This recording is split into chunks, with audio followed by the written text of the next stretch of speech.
You're up, Tim.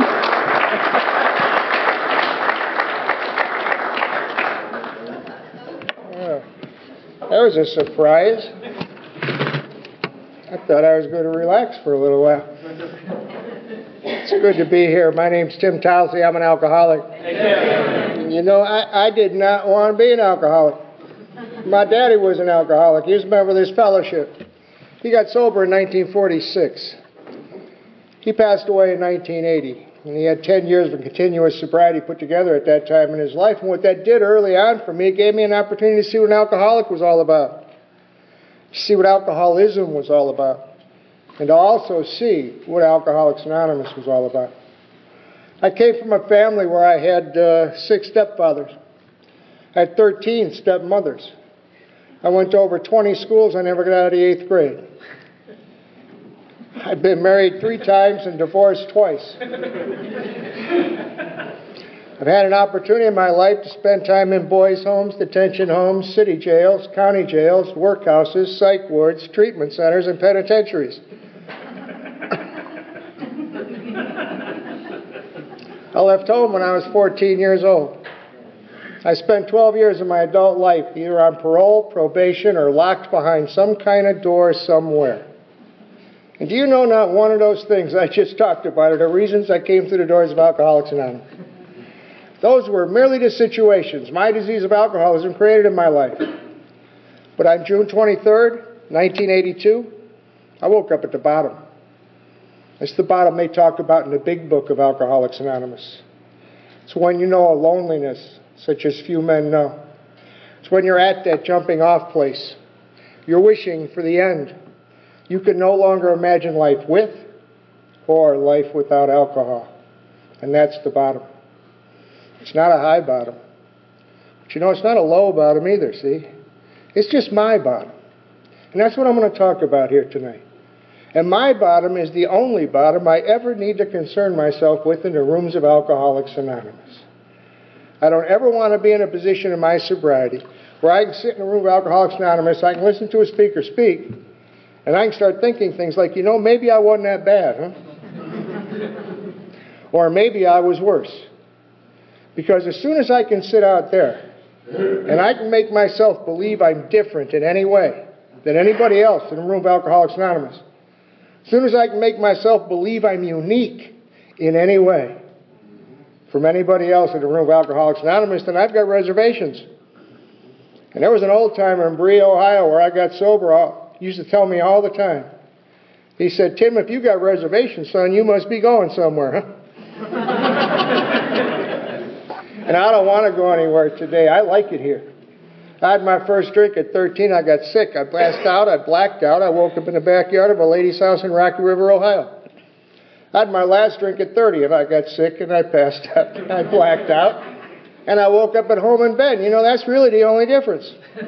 17 years of use and abuse, the only real difference was where I woke up the next morning. But I know one thing today for sure. I know that God wants me in Alcoholics Anonymous. See, that lady came out of her back door. She found me in her backyard. She took me in her house. She cleaned me up. She laid me down. She found out who I was. She called my mama and let my mama know I was okay. 17 years later, I came through the doors of Alcoholics Anonymous. I was sober about 2 weeks, and I went to a meeting. And that woman was speaking at that meeting. My very first drunk. I found myself in the arms of Alcoholics Anonymous. And she did for me that night all she knew how to do. She was sober about 60 days the night she found me in her backyard. And what they told her to do at her home group was help a drunk. And they didn't tell her only help the old drunks or the young drunks, the male drunks or the female drunks, the black drunks or the white drunks. They told her to help a drunk, period. And that's what she did that night. And do you know I still see that woman at meetings today? She was 90 years old in December, 48 years sober, and she's still helping drunks. There's 2 things I ran from most of my life. I'm not crazy about them today. It seems like I have an awful lot of them today. Didn't want them, don't like them, still don't like them, but I don't run from them today. And those two things are responsibility and authority. I don't like being responsible. Now, I don't know if you know this, but there's a lot of responsibility involved with being responsible.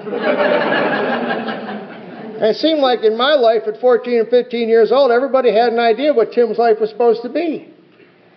How long his hair should be, how tight his jeans should be, how high the heel on his boots should be, whether he should go to school or don't go to school, come home or don't come home. Everybody had an idea about Tim's life and no one asked me.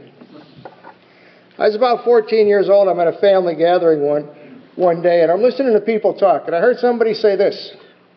They said, my real daddy was in New Orleans, and he was sober. And with that information, I left home the next day, because I knew what my problem was. It wasn't what I was doing or who I was doing it with. My real problem was I didn't have my real father in my life. And if I could get my real father in my life, everything would be okay. I made my way to New Orleans. I contacted Alcoholics Anonymous. They found my daddy for me, and they put us together. And all of a sudden, I had a father, and he had a son. And we tried to be those two things, but neither one of us ever been either of those two things before. We did the best we could. We just didn't know what we were doing. And after about 30 days, I found something out. My daddy started drinking again. And I can remember coming home at 13 and 14 years old, passing out in my mother's living room and having her scream at me the next day.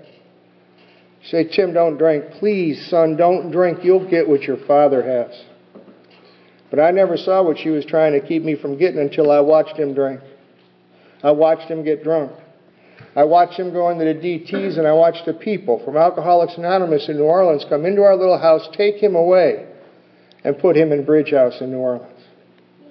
And I made a decision on that day I wasn't going to be an alcoholic. I am not going to end up like my daddy ended up. And I didn't have another drink for the next 4 years. I really didn't do much anything for the next 4 years. I just traveled all around this country. I hitchhiked all around this country because all of a sudden here I am. I'm in the city of New Orleans. I've got no authority. I've got no responsibility. I got the rest of my life to go wherever it is I think I want to go. And it's 1966. And I guess I was a hippie. At least that's what folks called me. But if I woke up in Los Angeles, didn't care for it, I'd go to Atlanta. Atlanta didn't please me, I'd go to Miami. I had 4 good years. My expectations were met. If I had a pack of cigarettes, a sleeping bag, and something to eat on that day, it was a good day. My expectations were met. Now, the big book of Alcoholics Anonymous tells me this, that my expectations are inversely proportional to my serenity level. And I don't know about you, but I do know a little bit about me today. I can tell you this about me. Do you know if I get exactly, now I mean exactly, what I think I'm supposed to have exactly when I think I'm supposed to have it? Oh, I'm a pretty happy guy. But as soon as I don't, my expectations are met and my serenity level goes down. 18 years old, I'm tired, I don't want to play anymore. All of a sudden I want some stuff. You know the stuff from the billboards, the magazine ads, the stuff they tell us. If you drive this kind of car, you're okay. If you live in that kind of neighborhood, you're okay. And if you wear these kind of clothes, then you're okay. And all of a sudden at 18 years old, I think I want to be okay. I want some of this stuff. And I'm going back to Ohio to settle down. And me and a buddy of mine left Berkeley, California, and we're heading east. We caught a ride into Utah, the middle of Utah, the middle of nowhere, Utah. To this day, I can't tell you where we were. We were at an off-ramp outside Salt Lake City somewhere. It was just a road that went up into the mountains. There were no gas stations, no convenience stores, no houses, no nothing at this off-ramp. And that's where the guy dropped us off. We slept there that night. Woke up in the morning, froze to death up in those mountains. walked down to the bottom of the on-ramp, and sitting at the bottom of this on-ramp, all by itself, 6 o'clock in the morning, in the middle of nowhere, Utah, is a six-pack of Olympia beer. Oh, I know God wants me in Alcoholics Anonymous. I drank 3 beers, he drank 3 beers. I told him, look, if we ever get back to Cleveland alive, I'm settling down. I'm going to marry the first girl I see. Well, you got to have a girl that's all part of this American dream, you're okay, I'm okay stuff. We got back to Cleveland alive. My stepfather wasn't home. I was allowed in the house. I took a shower. I changed my clothes. I borrowed my mother's car. I drove to the corner to get a pack of cigarettes, picked a young lady up hitchhiking, and we got married. We didn't get married that day, but we might have. But in the state of Ohio back then, the male had to be 21 who had parental consent, and the female had to be 18 who had parental consent. And when I married my first wife, I was 18 and she was 15. And this was not a marriage that was made in heaven. We didn't know anything about being married. We didn't know anything about being in love. We really didn't know anything about anything. This is what I knew. You see, I live in my brother's van in the driveway of my parents' home because I haven't been allowed in their house since I'm 14 years old. She lives wherever she can because there's things going on in her house she doesn't want to go back to. And that brought us together. And we weren't alone anymore, see? And that was enough. Just not to be alone anymore. And it was a simple marriage. I got up in the morning, I got drunk. She got up in the morning, she'd get drunk. And then we'd beat each other up. And we did that one day at a time for about 7 years. But out of that 7 years, I was away a lot. I travel a lot. I travel a lot then, I travel a lot now. I just travel. I've been traveling my whole life, it seems like. But this part of my life's just a little different. I'd walk in a room, big room, something like this. There'd be a man sitting in the front of the room. And he'd have a long black coat on. And every time he did this, I went somewhere. See, I was just always in trouble. Seemed like 12 years of my life, I really only did 2 things. I got ready to go to jail, and then I got ready to come home from being in jail. I had a bad attitude. I'm a child of the 60s. I got a report card at home from the 3rd grade. Y'all remember your report cards? Huh? You'd have to take it home. Your teacher would snitch on you on the back of it. Show it to your mom and have her sign it. My 3rd grade report card says, bad attitude. It says, Timothy does not play well with others. I'm 8 years old. I haven't had a drink, but they know I got a problem. Now, I wasn't a violent criminal. I was a stupid criminal. I got arrested for stupid stuff. I got arrested for stuff like verbal abuse of a police officer. And that was in a little city called Parma, Ohio. I got arrested for obscene finger language to a police officer. And that was in Parma, Ohio. If y'all aren't hip to Parma, Ohio, I want to tell you this.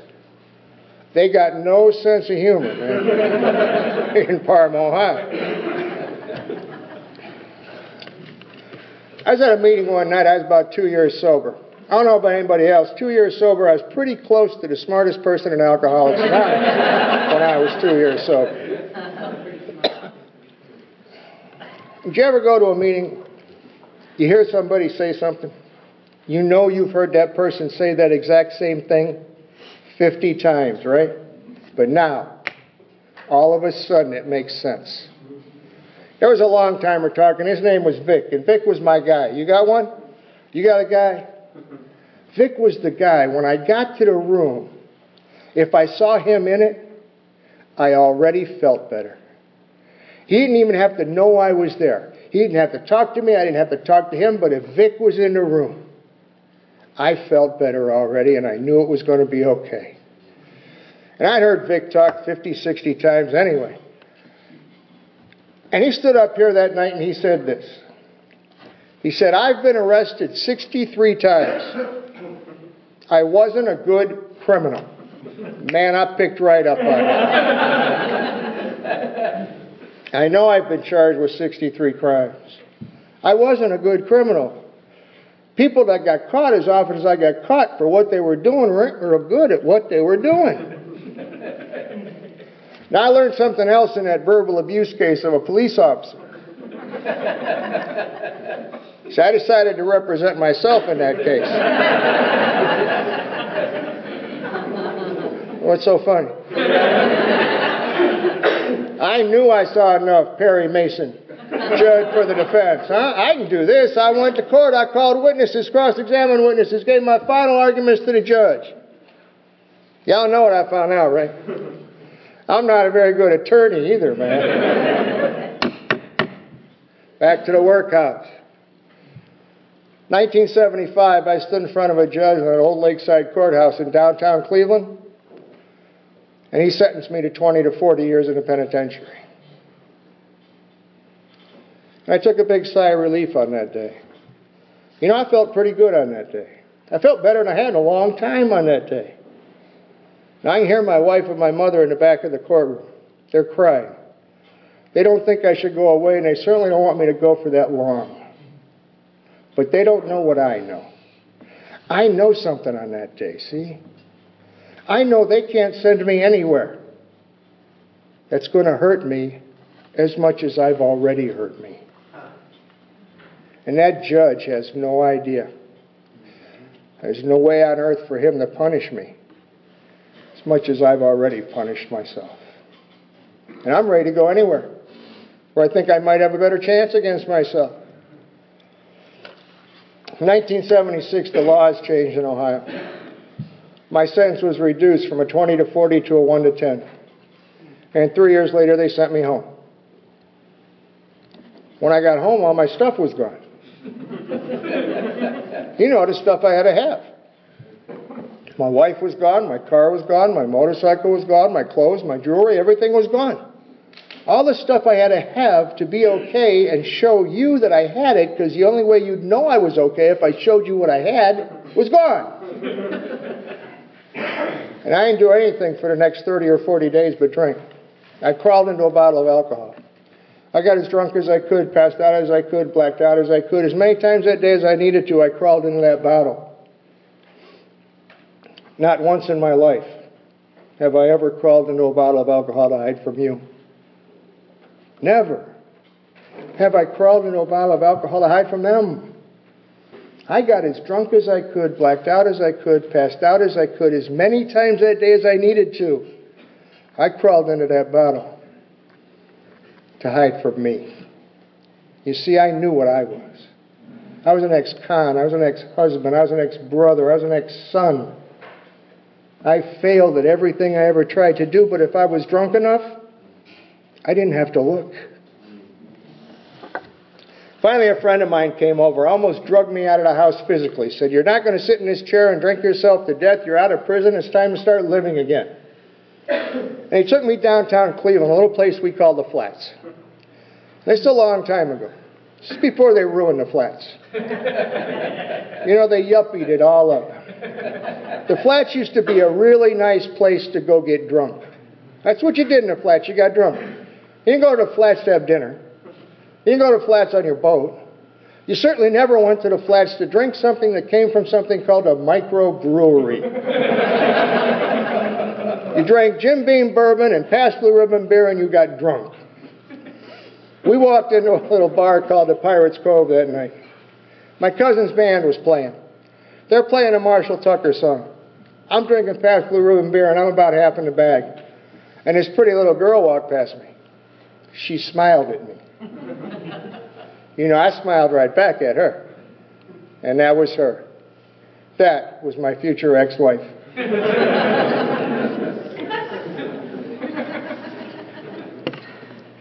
Who shall heretofore be known as the plaintiff. That's who that was. That's just one of the things on my bucket list. Once in my life, I want to be the plaintiff. All I ever get to be is a defendant. I want to tell you about my second wife because when she came into my house, she had some stuff. She had some stuff I think I had, I just don't know where it went. She had things with her like honesty. She had unselfishness. She had purity. And she had love. These are the things that came with her. And 4 years later, she left. The only thing she had left to take was the disease of alcoholism. I am not the only one I hurt when I pick up a drink. And I know that today. I touch a lot of lives. I tried for a couple of years to do the right thing, and it just didn't work out. After 2 years, I'm sitting in my house. I'm drunk. I'm surveying my dynasty after doing the right thing for 2 years. After 2 years, do you know I don't have a house on the lake? I don't have a Porsche in my driveway. I don't belong to the right kind of clubs, and I'm certainly not running around with the right kind of people after 2 years. So I woke up that morning, called my boss, and quit my job. I didn't see any reason to work that hard if I was never going to have those things anyway. My wife lasted for another 2 years, and then she had to go. And this is my life at 30 years old. You know those family gatherings we have? Might be Thanksgiving or Easter, Mother's Day, whatever it is. We're going to go somewhere. We're going to sit at a table. We'll hold hands and we'll say grace. We'll share a meal with each other. When we're done eating, we're going to sit around and we're going to share what's going on in each other's lives. This is the way it works at my home. I pull into my parents' driveway and I blow the horn. When they hear the horn inside, my little brother will come out of the back door. He has a paper plate in his hand and it's wrapped in tinfoil. And I'm allowed to sit in my car and eat my holiday meal off a paper plate with a plastic knife and a plastic fork. I can't sit at their table. I can't hold their hands and say grace. And they certainly don't want me to share anything with them that's going on in my life at that time. But I don't want you to think they stopped loving me. Not even this much did their love diminish for me at that time of my life. They simply realized every time they reached down and stopped me from hitting my bottom, every time they allowed me not to be responsible for my own actions, they were killing me. You see, my parents loved me so much, they let me go. I don't have any children. I can only imagine how much love that must take. Huh? June 23rd, 1982. I woke up at that bottom I told you about.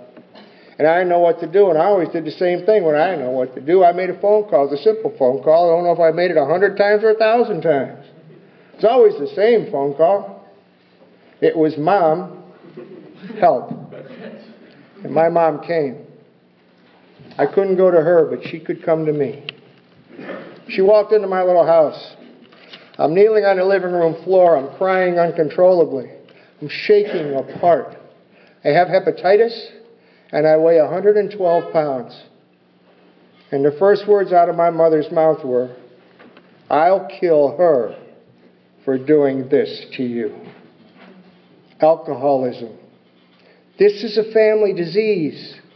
Blaming others is a big part of this disease, and my mother has it too.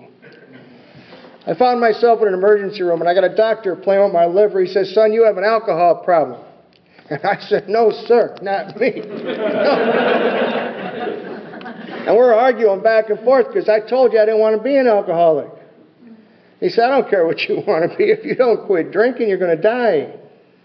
And I heard him say that. I spent the next 10 days in a psych ward on the east side of Cleveland. First 3 in restraints. I'm powerless over alcohol. My life had become unmanageable. That sounded just a little bit like step 1, didn't it? A little bit. I got a psychiatrist in my psych ward. I have the happiest psychiatrist on earth in my psych ward. And he comes to visit me every morning, 7 o'clock in the morning, just happy. Tim, how you doing? Good. good to see you. Isn't this a marvelous day? Now, I don't know about the rest of y'all. 7 o'clock in the morning, in a psych ward, on the east side of Cleveland, tied to the bed. I'm not real spiritual. And I told him what I thought. And he did what psychiatrists do. Y'all know what they do. He wrote in his chart. And he nodded his head. That's what they do. Then they go away. Pretty soon they make you take that test, don't they? I'd like to have a nickel for every time I took the test. The MMPI test. Got over 600 questions on it. There's only one question on that test I can't answer. It's my favorite question on the whole MMPI test. It says, do you urinate more than most people?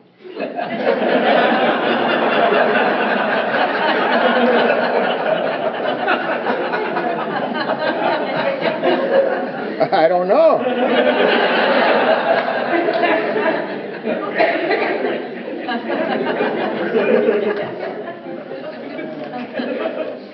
On the third day, he came over to my room. He undid the straps. And I don't want to forget this day. He put his chart in the windowsill. And he sat on my bed. He said, Tim, I can't make your wife come home. I don't have a job to give you. I won't make a house payment for you. But if you never want to take another drink, as long as you live, I can tell you how to do that. One day at a time. You see, this psychiatrist was a recovering member of the Fellowship of Alcoholics Anonymous. I know that God wants me here. And he sat on the edge of my bed and he shared a little bit of his story with me. And then I shared a little bit of my story with him. And all of a sudden, it was no longer I'm powerless over alcohol. That my life had become unmanageable. All of a sudden, it became we. We admitted we were powerless over alcohol, that our lives had become unmanageable. And that's step one. I know today, without the we, I don't have a chance, man. 7 days later, he sent me home and he gave my prescription. Most valuable thing anybody's ever given me my whole life. He gave me a meeting schedule to Alcoholics Anonymous. He said, when you get home, I want you to do two things. You go to a meeting, you get to that meeting, you get a sponsor. And I got home and I didn't know what to do, and I told y'all what I do when I don't know what to do. I called my mama. I said, Ma, I got to go to an AA meeting. She said, I'll come get you. My mom knows all about Alcoholics Anonymous. She went to meetings with my daddy in the 40s and the 50s. There's been a book in my house as long as I can remember. She dropped me on your doorstep. It was July 4th, 1982. She left me with a little advice I want to share with you. She said, I'm not coming back to get you. You go to the front table, you tell the people at the front table you're new. You don't have a car, you don't have a driver's license, you need a ride home. And you stay away from the women in Alcoholics Anonymous. And I paid attention to just about half of my mama's advice, but I got a sponsor that night. He gave me stuff to do, simple stuff to do. His wife was a chairperson. She animated traditions, asked me if I'd read, and I backed up. I said, geez, I don't know, honey. You know, they just took the straps off me. You might want to find someone else to do that. And he just looked at me. You know how they look at you. He said, here's your first lesson in AA, Tim. You never say no to Alcoholics Anonymous. No matter what the request is, the answer is yes. He said, if you sat in a chair, you put it away. If you had a coffee cup, you throw it away. He said, if you used an ashtray, now this is a long time ago when AA was civilized. He said, you empty it. He said, I want you to read one page of the big book every day. Don't turn that page until tomorrow. Read that page as many times that day as you want to or think you need to. Do not turn the page until tomorrow. And maybe in 164 days, you might know something about the big book of Alcoholics Anonymous. He said, if you're not praying, this is how you start. You're going to use 3 words your mother taught you when you were a little boy. You're going to get up in the morning and kneel down and you'll say, please. At the end of your day, you'll go back, kneel back down, and you'll say, thank you. Please and thank you. You know, my mama did teach me those words when I was a little boy. Do you know what she called them? The magic words. What's the magic word, Timmy? No matter what I wanted, it was, what's the magic word? I had no idea how much magic those words held till I came here to you and you showed me how to use them. I came to believe by watching you my life would change if I did what you did. And that's what I did. You had cream in your coffee, I got cream in my coffee. I don't like cream in my coffee. You sat on this side of the room, I sat on that side of the room. I did what you did, and I came to believe that my life would change. I knelt down with my sponsor. I said a 3rd step prayer. I wasn't crazy about 3rd step prayer, or the 3rd step for that matter. I don't know what y'all thought first time you saw it. First thing went through my mind was, what if it works? You know, then what? So my sponsor comes over, and we're going to do this 3rd step. And I said, all right, I'm going to kneel down. I'm going to turn my will and my life over to care of God, right? He said, that's right. And I said, then what? He said, we don't know.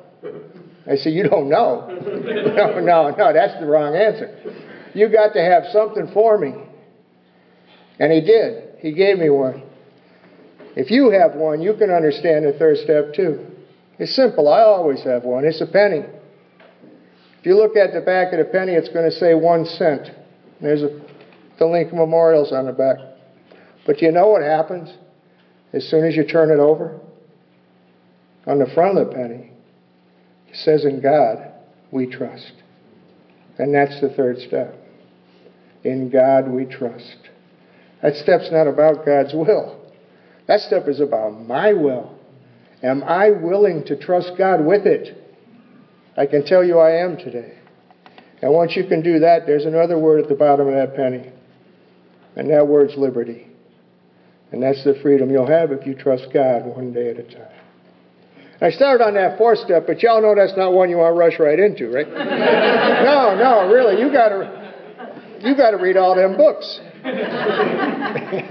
Man, if we ain't got nothing in Alcoholics Anonymous, buddy, we got books. We got blue books, we got little blue books, we got blue and blue books, we got little red books, little black books, little green books. We got lists, we got guides.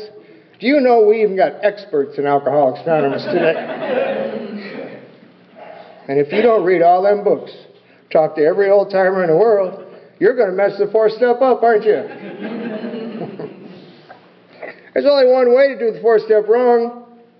Don't do it. That's the only way you can mess the 4th step up, is don't do it. I read all those books. I talked to every old timer in Cleveland. I'm sober 31 years. And I'm still not 100% sure what Mr. Jones's problem really is.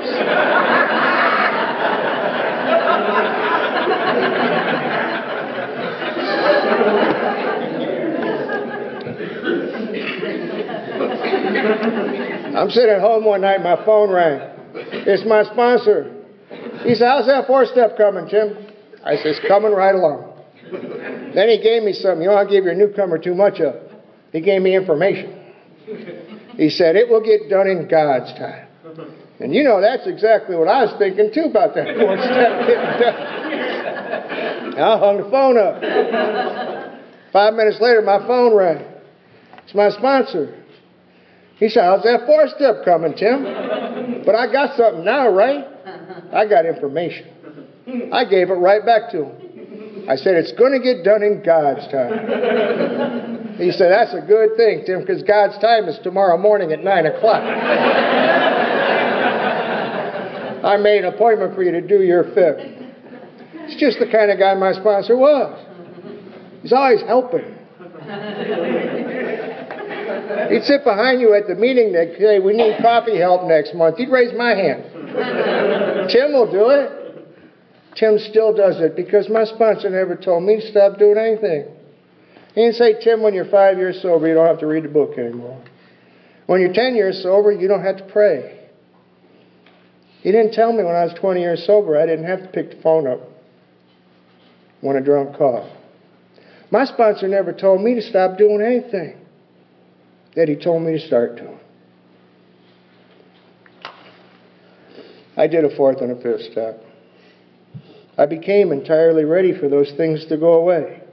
But I couldn't do that on my own.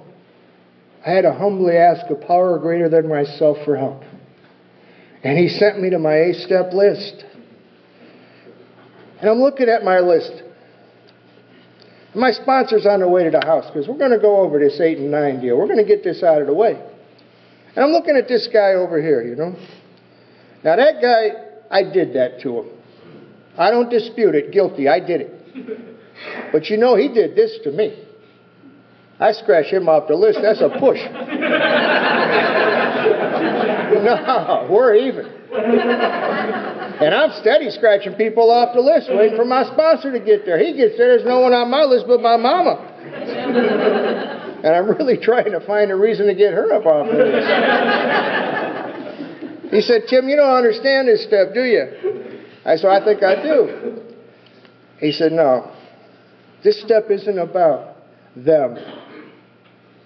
This step is about you. Their faults will not be discussed. You need to learn how to forgive everybody that ever wronged you.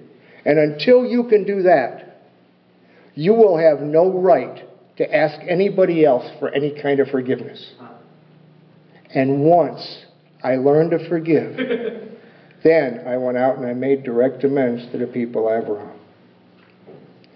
And do you know, before I was halfway through, those promises started coming true? I have that Porsche in the driveway today. Oh, I keep it disguised as a Toyota, but nah, that's just so no one will steal it, you know. You might see it someday. You might think, well, that's no Porsche, that's a Toyota. But you got to remember this. There's only one person sitting here right now that's looking out of your eyes. And that's the only person that's ever going to be responsible for what you see. You can see good, or you can see bad. But remember, you're the one looking. Because when I get home, I'm going to get inside my car. Alcoholics Anonymous is an inside job. I spent most of my life believing if I could make the outside look good enough, the inside would feel better. Until I came here to you and you showed me how to work from the inside out. And when I get in my car, I don't see Toyota. I see Porsche, Carrera, 4S. It's black. Got a Bose CD system in it with a 12-disc changer. And I hit those power windows. And when I get back to Cleveland, I'll drive it to work. To my job. You know the job I didn't used to have when I was drinking?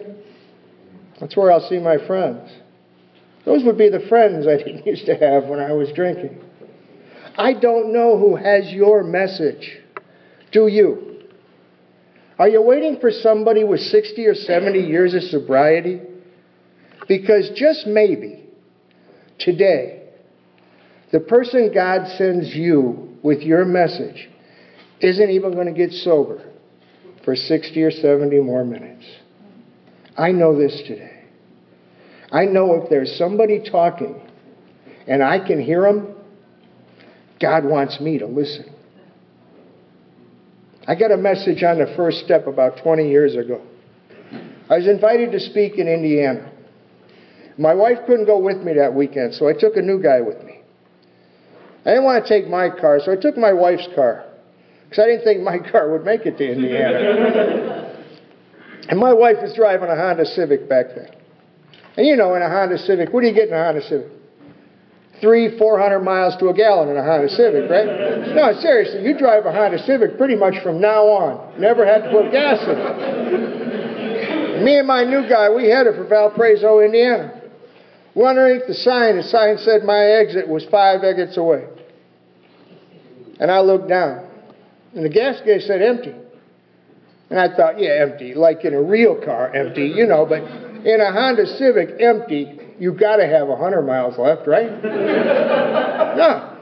There's only 50 left in Indiana. I never gave it another thought.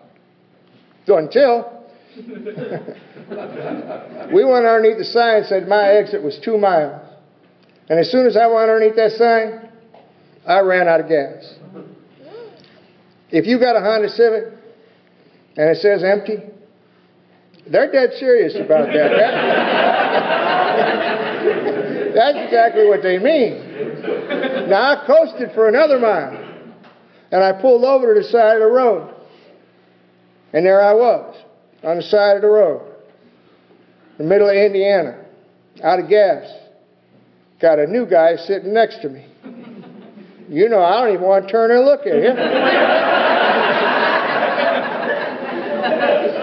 I just spent the better part, about 4 hours, telling him all about responsibility and stuff like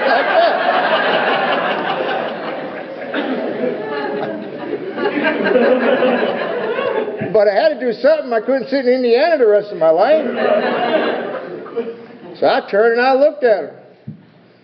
Now, he just grinned. You know how they are.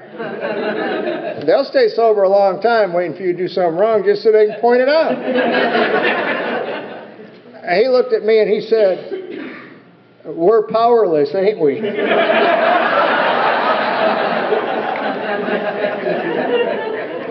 I said, "Yeah, you bet we are." I said, "What do you think we ought to do about it?" He said, "I think we better admit it." I could have sat there the rest of my life, going, rum, rum, rum, rum. If I never admit there's a problem, I'm never going to get anywhere. I don't know who has your message. Are you listening? I take one word out of each of the last 3 steps, and that's how I live my life today. Continue, improve, and practice. Excuse me. Now, each one of those words is an action word. If you want something, you've got to do something. My book says half measures avail me nothing. It doesn't say half measures avail me half. It says nothing. I don't know about you. I've had more nothing in my life than I want. I don't want any more nothing. I want everything that my God wants me to have. And I don't even know what that is. But if He wants it for me, I want it too. There's a difference in my life today. I'll share with you. I go to the prisons and I talk to the guys in the penitentiaries. I don't go as often as I used to. I got sick, I had hepatitis C, went through interferon treatment for that a few times and it didn't work. But it just zapped all my energy. There were some other responsibilities that came into play in my life and I wasn't able to go as much as I was. And then they changed the rules in Ohio. In Ohio now you got to fill this application out if you want to go into the penitentiaries and visit the guys. I never had to fill an application out to get into a penitentiary before. Man, I was always pre-approved when I got there. I gave a talk, I don't know, 25, 26 years ago in one of our institutions, and a guy came up to me after the meeting. He said, "Can I call you?" I said, "Yeah, you call me." He said, "I forgot. You want to call somebody from the penitentiary, you got to call collect. But I'll accept a collect phone call in my life today. And I want to tell you why. Because on April 10th, 1989, I went to a meeting. There was a young lady speaking at the meeting that night. And I don't know what your sponsor told you. My sponsor told me this quite a bit. He said, "Tim, if you go to a meeting and you hear something you like, take it home."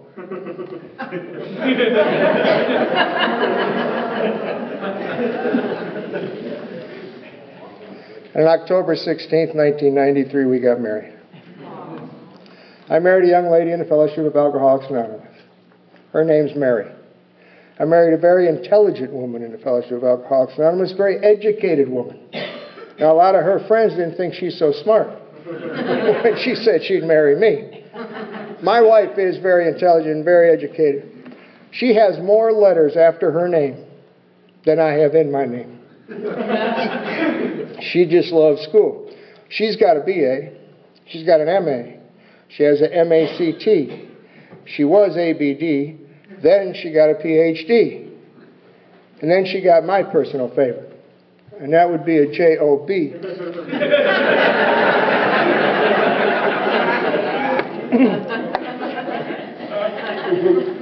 One of my new guys asked me once, he said, doesn't that intimidate you? That your wife is so intelligent, your wife's so educated, doesn't that intimidate you?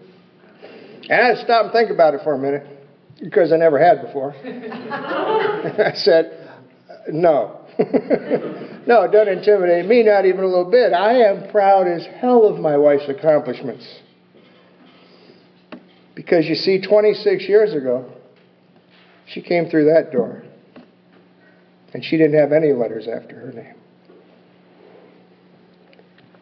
But because of a book called Alcoholics Anonymous, the women in her home group, and a God of her understanding that told her, once you come through that door, if you're willing to do the work, you can be anything you want to be. I can't be intimidated by that. Only proud. I am proud just to be a member of something that can make that happen. We had an AA wedding. Started with the Serenity Prayer and it ended with the Lord's Prayer. There was a reading from the 12 and 12 in between. I was reminded on that day the opportunity I got in 1975 in that old Mansfield Reformatory in Ohio to make my phone call. And they walked me into a room. They said, you can call anybody in the world. You have this much time to do it, but you have to call collect. And I stood there and dialed, and dialed, and I dialed, until I ran out of time. I couldn't find one person on this earth, not one, that would accept a collect phone call from me at that time of my life, not one. We invited 320 people to that wedding. Do you know how many came? About 360. You see the difference? The difference from then to now. That's the difference in my life, but there's a difference in me. About 12 years ago, I had to start taking care of my stepfather. He had Alzheimer's disease, and it's a terrible, terrible thing to watch. My mother just couldn't do it by herself. After a while, he was escaping, stealing the car, taking doors off hinges. The police were bringing him home. It was too dangerous to keep him there. We had to find another place for him, and there was this, they call it the Sailor's Home in Sandusky. It's a VA place with, it's just a marvelous, marvelous place on beautiful grounds in Sandusky, Ohio. And we took him out there. And my mother and I would go visit him every weekend.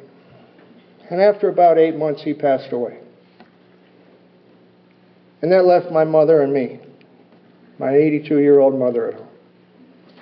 And Mom did pretty good for a long time. She had a couple strokes. She got around on her walker okay. She broke her hip twice. But Mom didn't want to go in any kind of a home. So we had that talk. I said, Mom, look, the first few years of my life, you cleaned up my messes. You fed me.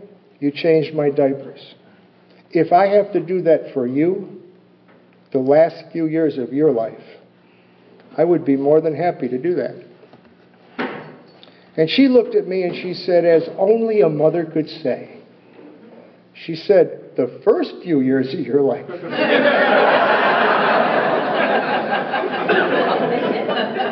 The first 30 years of your life. I was blessed because of a God of my understanding, you people, my business partners, and an understanding wife, that Mom didn't have to go anywhere. She got to stay in her home. I had a woman that took care of her during the day. After work, I'd go over and I'd take care of whatever she needed taken care of. And I'd hang out until it was time to go to a meeting. And that's what I did during the week. On the weekends, I was there all weekend. You know what I like to do on weekends? I like to play golf. Now, I hadn't played in a long time. I told you I got sick and I just didn't have the energy to do it. And then my mom, the responsibility with my mom came along. But I still had friends that played. And one of them called me one day. He said, "Tim, we have an opening in the foursome on Sunday. Would you like to play with us?" I said, "Boy, you know I'd love to be able to play with you on Sunday, but I won't be able to. I'll be with my mom on Sunday." And he said, "Do you have to be with your mom on Sunday?" I said, No, I don't have to be with my mom on Sunday. No, I get to be with my mom. I get to be there. I want to share with you something my mother told me. I think it's the most valuable thing she ever said to me. I told you I'd be there in the evenings. It'd be time to go to a meeting. I'd get her ready for bed and in bed. And I'd give her a kiss on her forehead. I'd say, "Mom, I love you. I'm going to a meeting." When we tell somebody we love them, wouldn't we like them to say, "I love you too"? That's what we'd like to hear. "I love you too." One particular night I went back. I gave my mom a kiss on her forehead. I said, "Mom, I'm going to a meeting. I love you." She didn't say, "I love you too." She said something much, much more important than that. She said, "I know you do. I know you do." People should know we love them long before we have to tell them. Is there somebody in your life, every once in a while, that goes through your mind, "I should call them. I should see how they're doing"? Quit thinking about it and do it. It's really hard to make amends at the funeral home. June 1st, 2005, I was kneeling next to my mother's bed, and I was holding her hand. And at 4:45 on that day, the angels came. And they took her hand from mine, and they put it in God's. And I was able to do something that day. Something you taught me. You taught me to let go and to let God. We got a lot of purposes in Alcoholics Anonymous today, don't we? We got a primary purpose. We have a singleness purpose. We have our real purpose. And that's my favorite. To fit myself, to become of maximum use to my God and to those about me. That's the difference today. You want to know the real difference in me? Weekends when I'm in town, weather permitting, I go to my mother's grave and I put flowers on her grave. And I'd like to believe she sees me. I can't prove it, but I'd like to believe she does. Do you know why I put flowers on my mother's grave? Because I said I would. And that's the big difference. Accountability, responsibility. I said I would. Remember this. What you do today, between the Serenity Prayer and the Lord's Prayer, it's not as important as what you're going to do today between the Lord's Prayer and the Serenity Prayer. Thank you so very much for listening to me today.